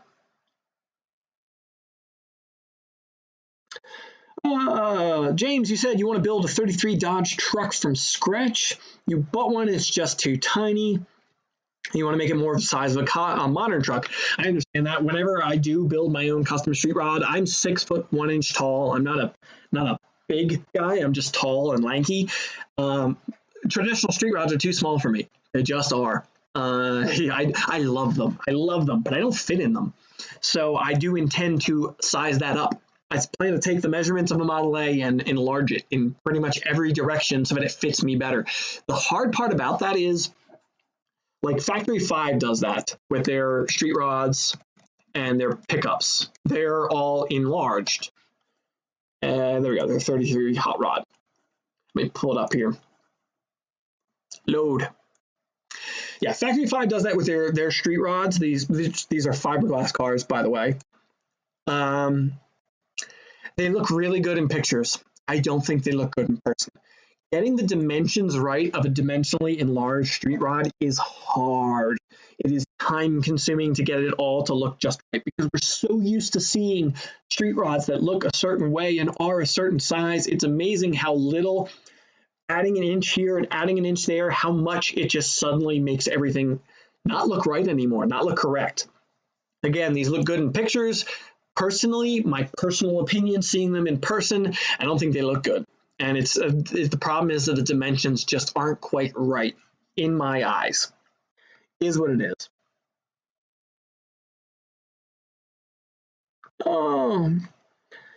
Let me check in here, checking back with the comments and questions.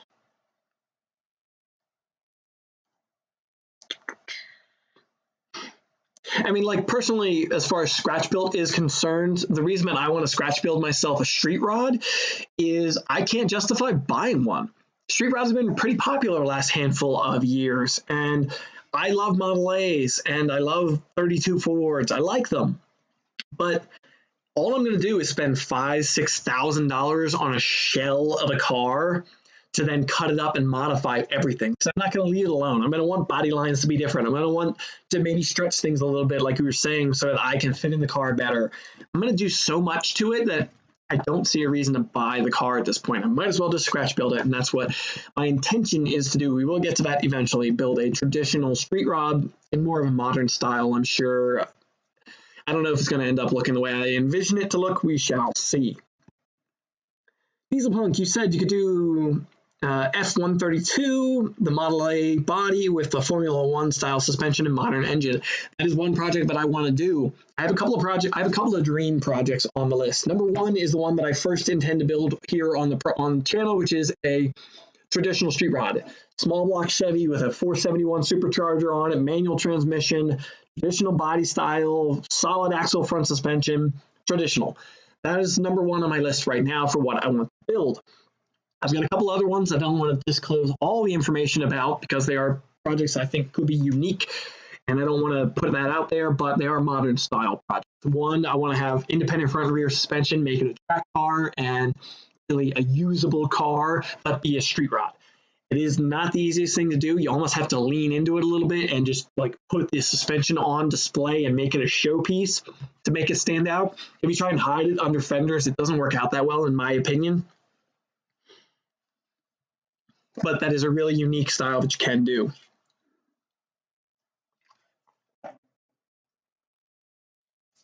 Ugh.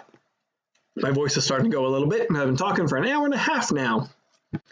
Chance, you said, do you think it'll ever get to the point where body and paint gets replaced by PDR and wraps? No, not a chance. We're going to continue to see an increase in that. Absolutely, because it's cheap. It's easy. It's a whole lot easier to wrap a car, and when you're fickle about it and you're not quite sure what paint color you want, you can wrap it and change it again next year, and then wrap it again, and then wrap it again. It's not as easy as they claim it is, but it is totally doable. It's totally easy to get a bad one, but it's easy to get a bad paint job too. Paint and body is not going to go anywhere. It's going to continue to change and evolve as liability becomes a bigger and bigger concern, as insurance companies keep dictating the way things are done, as chemicals and materials improve. You know, I panel bond panels onto classic cars that were never panel bonded on before because we have the modern technology. Why should I do it the way a 55? Why should I build a 55 Chevy exactly the way a 55 Chevy was built unless somebody wants a strict restoration and they want it to be like, oh, a show-winning restoration or it's a special car? Why should I use old methods? Why not use the modern techniques and materials? I do. So it's going to continue to be those PDR wraps are going to continue to be popular, but auto body and paint's not going to go anywhere. It's just going to keep evolving. Steven, see ya. Thank you for coming around. Thank you for engaging with the stream. James, you said, I hope you do the build series. I know I will be doing it. I will be doing it. It's just a matter of when I get to it. My shop space that I film in right now is just too small. I need a larger one. 2020, number one goal for 2020, also number one goal for 2019, but let's not get into that. Number one goal for 2020 is the larger shop space and being able to have a shop space that I can do those projects in and build that car and show you folks the projects that I want to be doing. And it sucks. Getting a space, finding a space. How do I put this? I'm mildly hopeful that the way the world is working right now, real estate will become cheaper in the next couple of months. The best way I can put that. I don't think it's going to happen, but I hope. I never understand. There are so many commercial shop spaces open with nobody in them, and these landlords and commercial companies are paying property taxes and upkeep on these buildings, but they just charge. They want an arm and a leg, so nobody will pay it and nobody gets into the space. Give me a discount. Get me in the shop. At least you got money coming in. At least enough to cover your freaking expenses. That's a whole nother topic. I'm not a landlord. What do I know? My parents are, but I'm not. Diesel Punk Cummins, you said I never want to use old or traditional techniques when a better, more modern option is available. I agree. I'm not, one of my favorite personal things is I've had a lot of people over the years tell me, like, I've been doing it this way for 30 years, it's worked for me for that long. Just because you've been doing it for so long doesn't mean it's the right way to do it. And we learn and we grow and we improve all the time. I use modern techniques on classic, like the 55 Chevy that I most recently built. If I can pull it up here.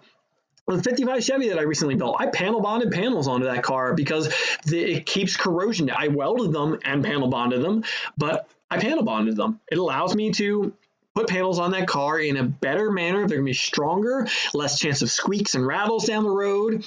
They're on their rust preventative. Let me see if I can pull it up here. Boop, boop.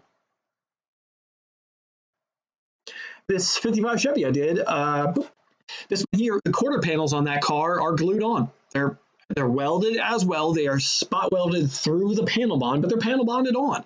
Now, I would panel bond most of the panels on that car that are welded in, floor pans, rocker panels. Like, why not? It's a rust preventative. It makes the panel stronger. I wouldn't use it solely to replace panels that were not originally done in that method, but I can, so why shouldn't I? Stop trying to make sense. Fair enough.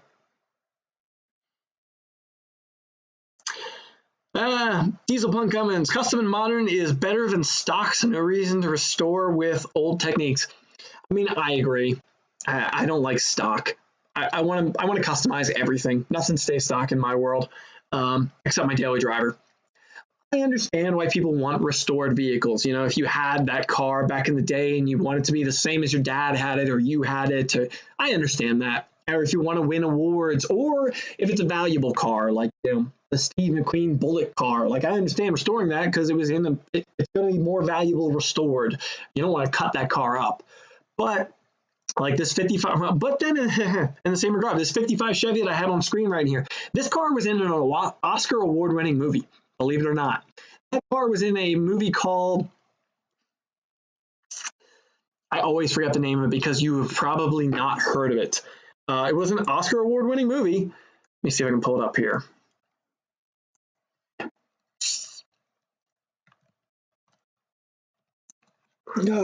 Art Carney. Art Carney won. Oscar. He won the Academy Award for Best Actor in Harry and Art Carney. Harry and.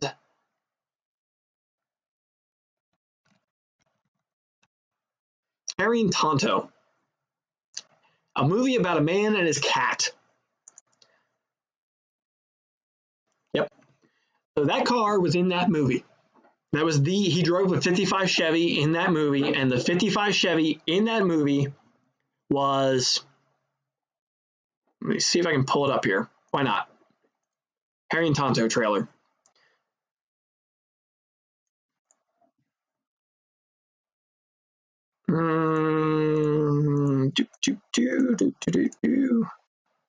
There it is. That 55 Chevy on screen with that cat on the freaking dashboard and all is the 55 Chevy I just built.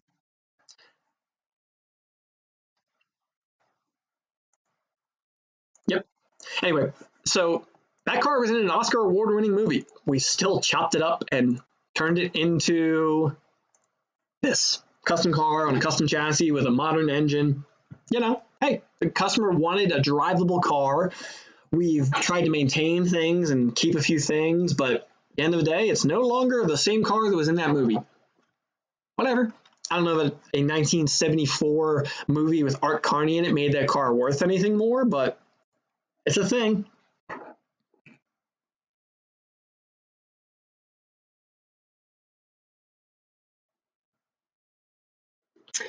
Sheets, when I start on the street rod, you want to see a video about my body inner structure, door jams, and other things that aren't discussed in that vein.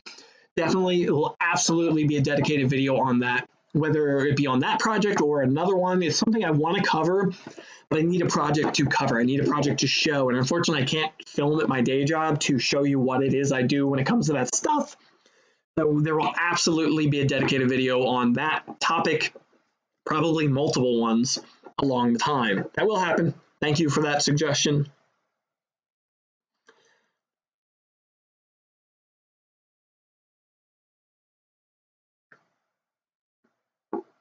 Can't spell customer without custom. I like that. I think I'm going to steal that. Yeah, I like custom. I enjoy custom. And the thing is, I'm finding more and more customers enjoy custom as well. Because so many people they come to me now with their 55 Chevy and they drove here in their 2018 Lexus. Well, they want the car to ride. They don't realize how bad the car rode back in the day. If you took a 55 Chevy and your modern Lexus, you put them side by side and you jumped in one, you jumped in the other, and you drove it, I guarantee you would lose your nostalgia for that classic car pretty quick. Some people like that. Some people want to experience the way things were back then. I don't. I hate manual brakes. I hate manual steering. I don't want to experience that stuff anymore, personally. I like resto mods. I like cars that are comfortable, drivable, air conditioning, power steering, power brakes. I like that. And a lot of customers do too. And a lot of the market is around that right now. I've been keeping up with like Barrett Jackson a little bit just to help inform customers. Like the 58 Chevy Corvette I've been working on. Let me see if I can pull that car up as well. That just came back from Interior.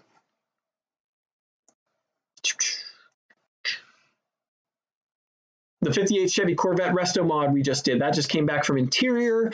That car is it's a fully updated car. It's got, a independent front suspension, a 4-link rear suspension, coilovers, modern power disc brakes on there, an LS3 engine with a 4-speed automatic transmission, air conditioning. It's a comfortable car because the customer wanted to be drivable. Barrett Jackson right now, the last I saw, these cars, like his 58, were going for like $50,000, $60,000 for a restored one, a good restored car. This custom type of car, they're going $200,000, $250,000 because people are seeing that it's more fun to use a car you can drive. I like it. I understand the concept of why people would want it. So, yep. All right. Anybody else got some last minute questions here? We're at an hour and 37 minutes on the stream right now, so I should probably wrap up. I aim for these to be about an hour, and we're already going toward 2 hours. I'm getting hungry. It's time for lunch, and I got work yet to do today. So any more questions out there from you folks? Thank you so much for joining the stream. Definitely, there's been some excellent input, excellent questions. This has been a really good stream. Thank you so much. This has been a good one. Better than I'd hoped for, honestly. I wasn't sure because I didn't advertise this soon enough in the week. I knew I should have advertised like Tuesday this week because I was going to be doing a live stream. I forgot. I need to make this like a scheduled thing so people know when the stream's coming in. Thank you, Ron, for your input in here, answering some people's questions that I didn't have the answers to. Thank you so much. It's always appreciated. Folks, if you haven't checked it out, Ron Covell, check out his YouTube channel. He's got stuff on there you folks I'm sure will be interested in. He just posted a shop tour video from Jamie Jordan's, talking with Jamie Jordan about his bead roller art and his clean workshop where you can take classes. So definitely good. He just also updated his class schedule due to the way the world is right now. So yeah. All right, folks, thank you so much, everybody, for being here. I'll give you a chance here since there's a little latency and whatever. Thank you so much, everybody. And pull up Ron's thing real quick so you can check out his channel if you're not familiar. A couple of recommendations. Oh, another one I can recommend today. Peter Tomasini posted a couple of videos today. A couple of new videos today you folks might be interested in. Just posted 2 English wheel videos, new ones, 40 minutes and 50 minutes of freaking shaping. He just posted those today. So if you folks are interested in my stuff, it's not the same as what I do by any means, but He is a very knowledgeable person, so you folks might find some interesting and useful knowledge from him there. Let's pull up Ron's channel here. Ron Covell, his channel is bigger than mine. I don't think you need any input from me here, Ron. But hey, I might as well. He just did that tour. He just did that tour video from Jamie Jordan's shop, so highly recommend checking it out. Oh, and the other person who's been doing a lot lately, Ray has been doing a lot lately. Let's pull up Ray Shalene with Pro Shaper. His channel's been growing lately. Happy for him to see that. He did one some of you folks might find interesting, and this is part of the reason now I feel like I can do this. He did a how to make flexible shape patterns video. I learned flexible shape pattern making, at least the finer points of it, from him. Yeah, Peter Tomasini does not post often, but he's one of those people. That's the thing. A lot of these folks who have these more knowledgeable people who have the information, more of it than I have, they don't post the stuff as much. That's where I kind of come in and try to come in, is regular posting and putting out the stuff. I know that I don't get to the in-depth videos that some of you might want to see as much as a result of that, but that's what I'm doing. That's what I can offer, trying to offer 10-minute videos, not hour-long videos with presenting this information for you folks on a regular basis. What I'm trying.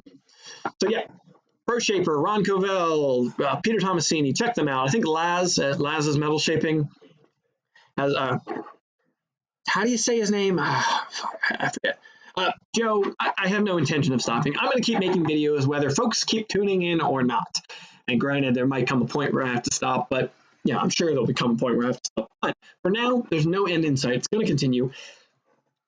And we're at the end of the stream here. I might as well be clear with Lassie, yeah. I always screw that up. I'm sorry to him for that. I need to get better about that. Things will be changing on this channel in the not too distant future, in the pretty near future. Things are going to be changing. We're going to have more hands-on videos. You're going to get more of the content you want to see, but there might be a dip in quality as a result of that. He says it, Lassie like the dog. Okay, I need to get better about that. It's a person's name. There's no interpretation of that. My name is my name. It should be pronounced the way it's pronounced. So yeah, I'm sorry to him for that. I always do that. So I need to get better about that. But channel will be changing in the not too distant future. What I mean by that is not that you're not going to see the familiar backdrop. I'm going to be trying to get into a shop space to make more in-depth videos, and that will be happening. Look out for that in the not too distant future, especially with the way the world's changing right now. Things need to change on my end, in the world. So I'm going to do my best to be bringing you more in-depth and hands-on content in the very near future. But there will be an adjustment period. There will be a period of time where maybe I have to skip a couple of weeks, or I have to do some live streams like this, fill time and content, and talk to you folks about what is happening and the changes as they are occurring. I'll probably do some vlogs as they're in there. Not something I usually do on this channel, but to make content for you folks and talk to you folks and show you what's happening so you know I will be doing things like that. So that's really, I just want to get that out there, point that out there. And I will make more of an announcement video about that as things start to change, but you'll see it. You'll see when that's happening. So yeah, updates are coming, changes are coming, more in-depth content is coming. But there's going to be a period of time in between these 2 points where things are going to be in upheaval as a result.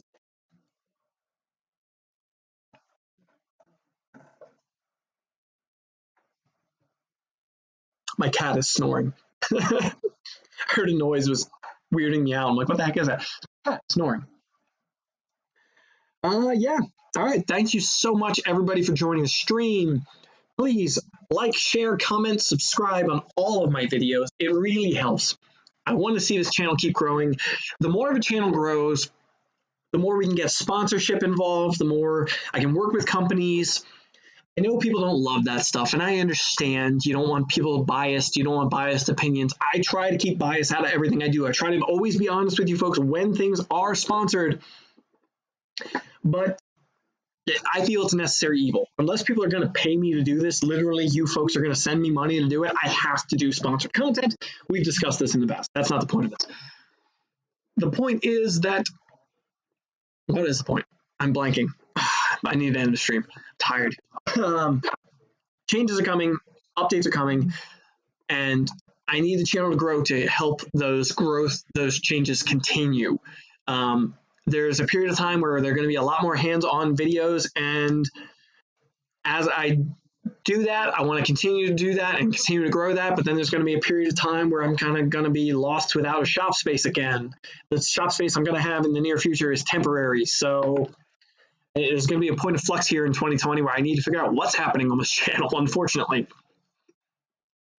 So if you like, share, comment, subscribe, show my videos to other people who might be interested or not interested.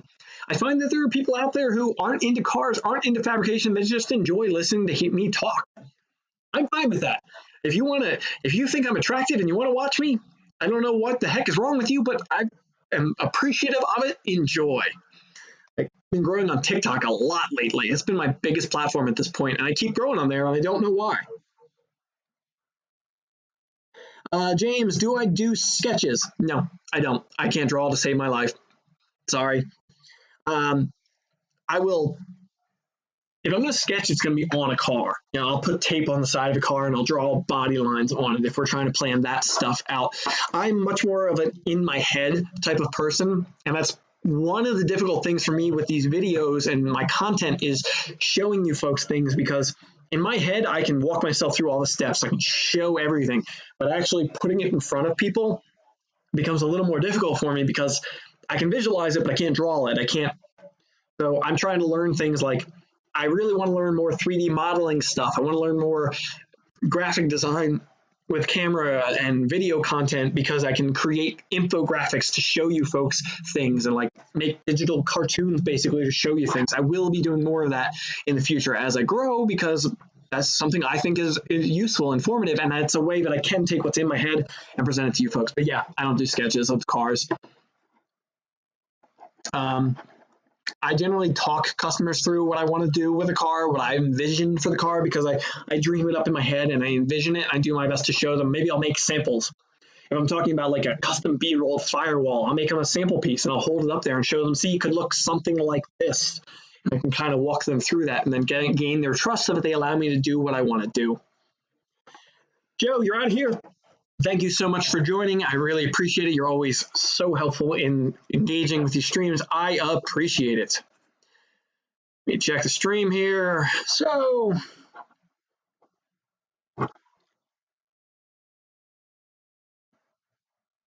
Zach, you're looking forward to the changes. You've learned a lot from me over the past year. Thank you. I appreciate it, and I want to keep bringing you the best content that I can. As things, like some of the changes all of the changes that are coming are for the best. They're for the better for me, and they should be for this channel. My number one concern is, of course, myself, but my number two concern is continuing to make the best content that I can for you folks. That is my chief priority in life, aside from my own well-being. But that plays into my own well-being. I love doing this, and it's good for my mental health. It's good for me personally, and as long as I can financially afford to do it, I will continue to do it. So, yeah. The changes will be for the better, I promise. And I'm going to be making some videos that folks have been asking for that I will have a chance to finally make. Some of the folks haven't asked for, but I hope they shouldn't like, because they're going to be hands-on showing you how to do things.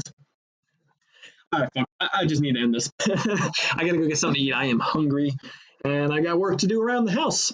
So, folks, be safe out there. Number one, I hope everybody out there is being safe, taking care of themselves, taking care of their families, and just working in this world the way we can right now. Take care of yourselves, take things seriously, wash your hands, all that nonsense. I don't need to be another person on the internet telling you to do that. So take care of yourself, folks. I really appreciate each and every one of you, and I don't want to see anybody gone. So thank you for coming around. Drop a video like if you found an interesting, comment on this video. If you are watching this after the fact, you're a champ for being in here for almost 2 hours watching this for me ramble, especially the last 20 minutes or so. I've really been rambling. Subscribe, keep up with the content. I appreciate you folks. Thank you so much for coming around. And I'm going to sign off now once I get to that button and end the stream. Thanks for coming around, folks.